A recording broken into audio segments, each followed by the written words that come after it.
Одна из жемчужин Абхазии – город Гагра и, конечно же, прилегающие к ней местности. Каков архитектурный облик города-курорта? Насколько он комфортен для туристов и для местных жителей? Как внешне меняется Гагра? И что в этом плане зависит от отдела по надзору за архитектурой и строительством администрации Гагарского района? Об этом пообщаемся с главным архитектором района Дианой Лободой. Здравствуйте, Диана. Здравствуйте. Поговорим об архитектурном облике города Гагры. Да? Что, вот, на ваш взгляд, составляет, каковы элементы этого облика, да? Из чего складывается этот облик, и какие архитектурные стили прослеживаются? Вот могли бы вы рассказать как архитектор? Да, конечно. В основном впечатление о городе Гагра составляет всегда часть старой Гагры, так как там расположены сконцентрированная большая часть архитектурных памятников, большая часть памятников именно историко-культурного наследия, которые в основном построены в стиле модерн. Также есть особняки в стиле неоготика, мавританском стиле. Наша знаменитая колоннада построена именно в мавританском стиле.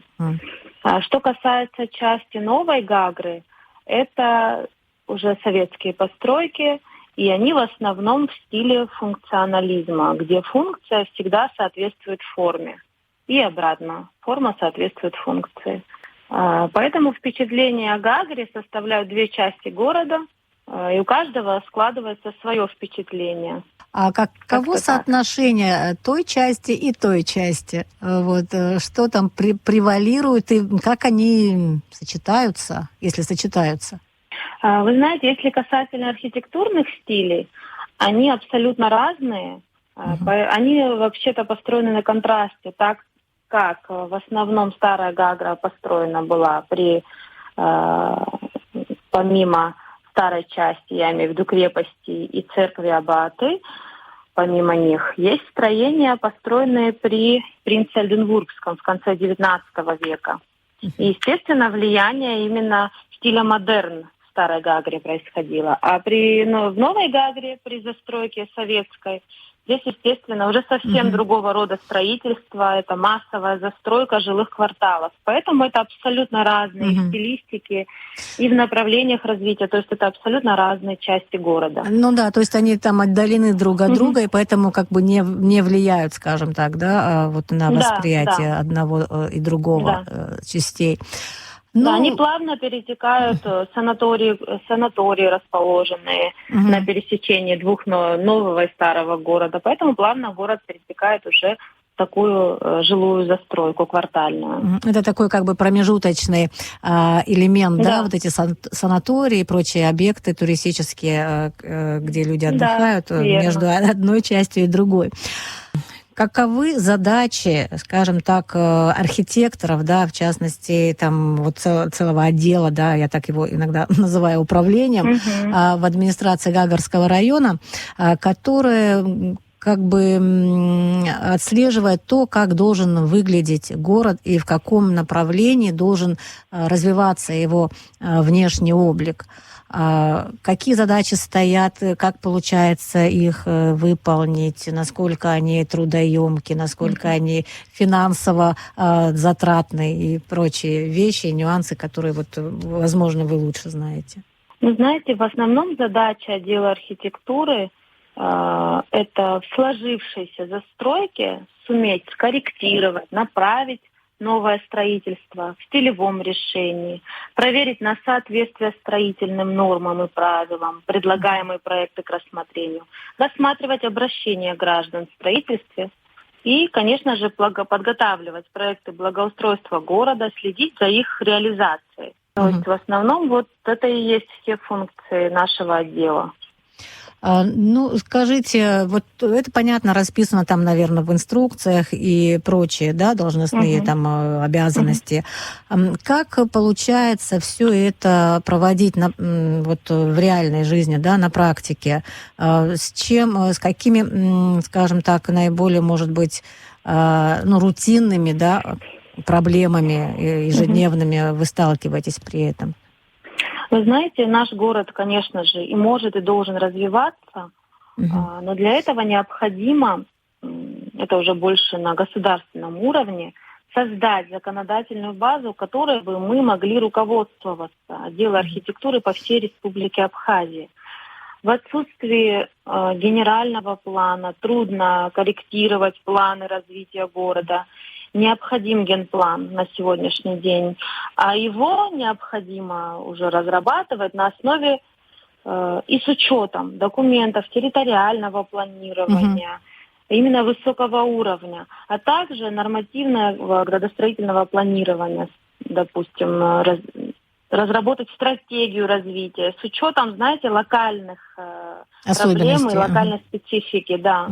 Вот этот градостроительный документ, да, скажем, основополагающий, с тем, чтобы учитывал нюансы Гагры, да, Гагрского района.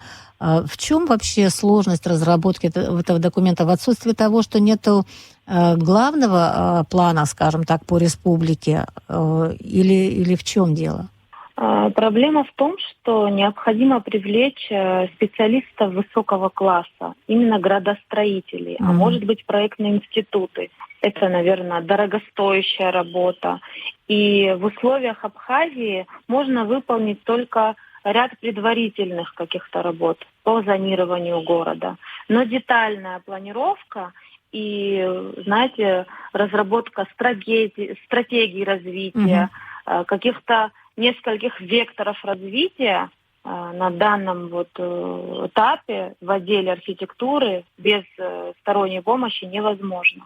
Были попытки привлечь кого-то, да, к этой работе, как-то, может быть, какие-то консультации в этом плане, может быть, с другими специалистами, я имею сейчас в виду, да, российскими коллегами, да, и с каким все это проходило успехом, эффектом и прочее? Мы привлекали российские спецфирмы, которые уже работают в этой области, и по их генеральным планам уже строятся города. Но это было на начальном этапе пока.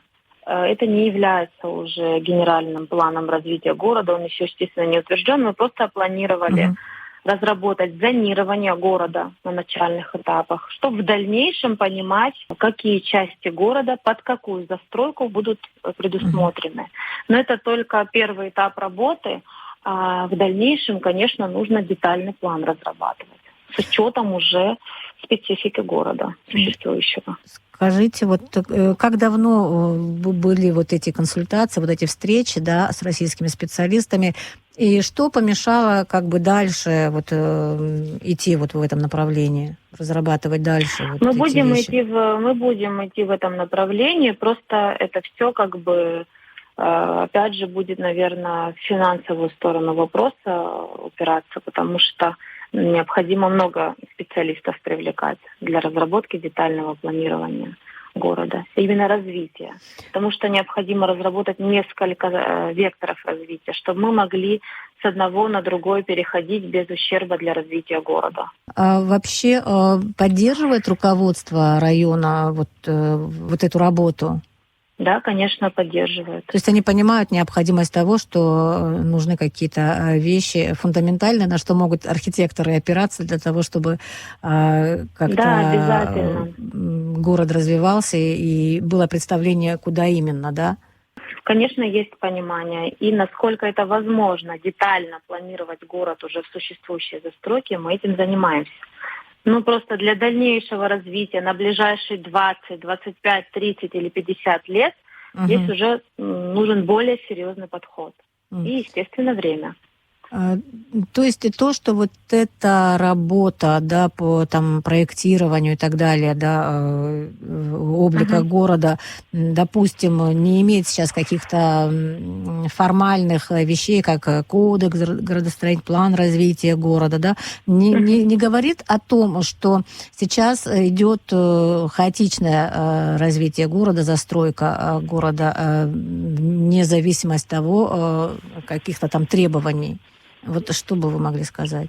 Вы знаете, отсутствие кодекса в сочетании именно с генпланом, конечно же, отразилось именно касательно, я говорю, города Гагра, отразилось на развитии города, на его застройке, особенно в послевоенный период.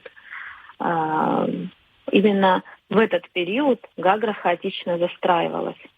без какого-то регулирования. На сегодняшний день мы стараемся, используя строительные нормы и правила, пресекать, регулировать саму застройку путем, допустим, уже, знаете, как детального планирования и путем того, что мы привлекаем застройщиков, значит, говорим им о том, что необходимо подготовить проектную документацию, ее согласовать, объясняем всю процедуру подготовки документации. И таким образом мы рассматриваем проекты строительства, понимая в дальнейшем, какого формата, какой застройки предполагается строительство в конкретном участке. Таким образом и мы можем сегодня регулировать точечно, детально, по обращению граждан. Сегодня таким образом регулируем. Но, конечно, насколько необходимо разработка и кодекса. Вот то, что вы сейчас делаете, вот эта регуляция, насколько она все-таки эффективна и насколько она, скажем так, контролирует процесс застройки? На сегодняшний день мы контролируем на территории Гагрского района повсеместную застройку именно таким образом. Естественно, все отделы администрации, которые задействованы, такие как отдел землепользования, милиция, мы совместно, если кто-то из нас обнаруживает самовольную застройку, мы, естественно, пресекаем, приостанавливаем и уже дальше регулируем. Понятно. Скажите, основные правила застройки, трудно ли их соблюсти? Если честно, нет, не трудно. Так как у нас на территории Республики Абхазия все-таки действуют советские нормы и правила, которые были рекомендованы постановлением Кабинета министров Республики Абхазия, если руководствоваться этими нормами, то вполне возможно регулировать застройку, только это ответственность не только руководящих, допустим, отдела архитектуры, также это ответственность проектных организаций, которые сегодня проектируют на территории Республики Абхазия, так как именно им рекомендовано использовать при проектировании эти строительные нормы. Вообще, какое главное правило для людей, которые пытаются начать строительство? Что они обязаны в первую очередь сделать, соблюсти, и так далее? Первое основное, если человек имеет право пользоваться и владеть землей, он должен понимать, что необходимо обратиться за разрешением на строительство объекта. Уже после того, как человек обратился с заявлением в наш отдел или в администрацию Гагрского района, мы уже направляем и объясняем, выдаем проектное задание, в соответствии с которым его проектировщик обязан разработать проектную документацию, которая приходит к нам на утверждение, на согласование. И уже видя проект строительства, естественно, мы понимаем, можем ли мы в этом случае согласовать такой проект, соответствует ли он назначению земельного участка или не соответствует, или нужно его корректировать, или не предусмотрели необходимое количество парковочных мест, либо приблизились к красной линии. Поэтому вот так детально мы регулируем застройку. Как проходит этот процесс? Достаточно понимания с обеих сторон? Да, конечно, необходимо понимание, и есть все-таки нормы, есть земельный кодекс, который работает. Конечно, необходим градостроительный кодекс, но сегодня он еще не принят, находится в разработке, как я поняла, до конца еще не приняли его в конечном виде. Вот сейчас вы затронули, такую фразу сказали, как красные линии. Вот каковы эти линии? На центральных улицах они определены. И, знаете, в существующей застройке они хорошо читаются. Это отступы от линии, заборов передних по всем центральным улицам. Они читаются. А если касательно жилого квартала, также есть существующая застройка, где предусмотрены красные линии. Линии застройки, линии благоустройства, они легко читаются, когда ты выходишь на улицу центральную. И мы их соблюдаем. Потому что город же был запланирован согласно строительным нормам и градостроительным. Поэтому это все очень читается в натуре. Что касается строительства, скажем так, вот в исторической части или поблизости от береговой линии и так далее, какие-то ограничения в этом плане работают и насколько эффективно? Да, конечно, работают. Если идет речь о строительстве около памятника историко-культурного наследия или непосредственно сам памятник историко-культурного наследия подлежит реконструкции, в любом случае мы направляем на согласование в историко-культурное, как отдел называется, честно не помню, министру культуры на согласование. Только после того, как этот проект пройдет согласование, мы уже дальше рассматриваем на местном уровне. Они дают свое заключение проектной документации, рассматривают ее детально и уже рекомендуют либо скорректировать, либо, допустим, исполнять в том виде, в котором он запроектирован. Вы рассказали о том, что какое-то время Гагра застраивалась, скажем так, бесконтрольно, да, хаотично. Да.